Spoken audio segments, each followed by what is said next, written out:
अस्सलाम वालेकुम dear students of class 9th। इससे पहले हमारा जो टॉपिक था वो था citizens right in Saudi Arabia. आज का हमारा दूसरा टॉपिक है एथनिक मैसेक्योर इन कोसोवो।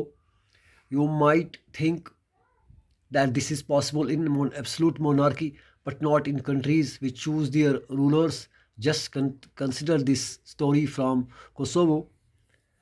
आप सोचते होंगे कि ये सब कुछ सिर्फ एब्सलूट मोनार्की शहनशाहियत ही में मुमकिन है, मगर इन मुल्कों में नहीं जहाँ हुक्मरानों को वज़ीर इलेक्शंस इक़्तिदार में आए हो। आप इस कहानी को बिल्कुल इसी तरह कोसोवा की एक मिसाल पर गौर करें। This was a province Yugoslavia before it splits. In this province the population was overwhelmingly ethnic Albanian, but in the entire country Serbs were in majority.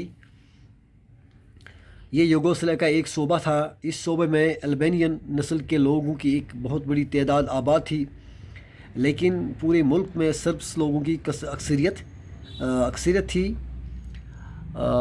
Narrow minded SERB nationalists Milosevic pronounced तलफ़ुज़ Milosevic had won the election.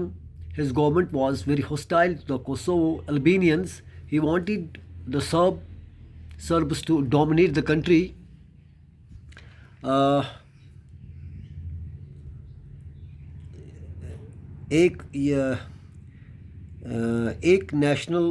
एक narrow minded यानी तुंद जहन कौम परस्त जिसका नाम Milosevic pronounced तलफ़ुज़ Milosevic ने elections जीता और अब वो मुल्क का हुक्मरान था। उसकी हुकूमत कोसोवो अल्बानियन के ख़िलाफ़ जारी रहने का जज्बा रखती थी।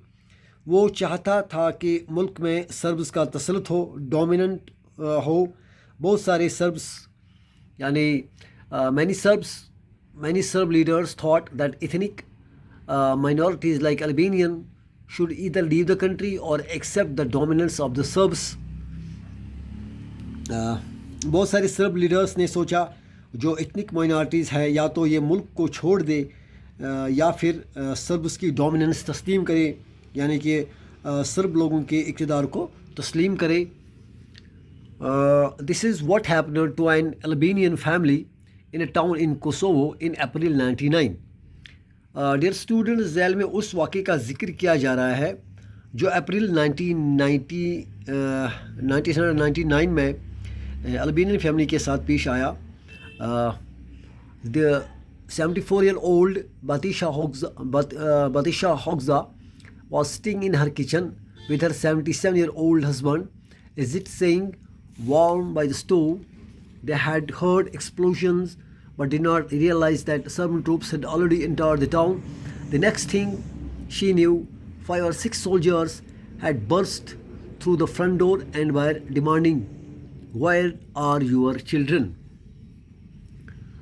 Dear students, 74 years old 74 साला बतीशा होगज़ा अपने 77-year-old हस्बैंड इज़िट के साथ बावर्ची खाने में बैठी थी। उसने बाहर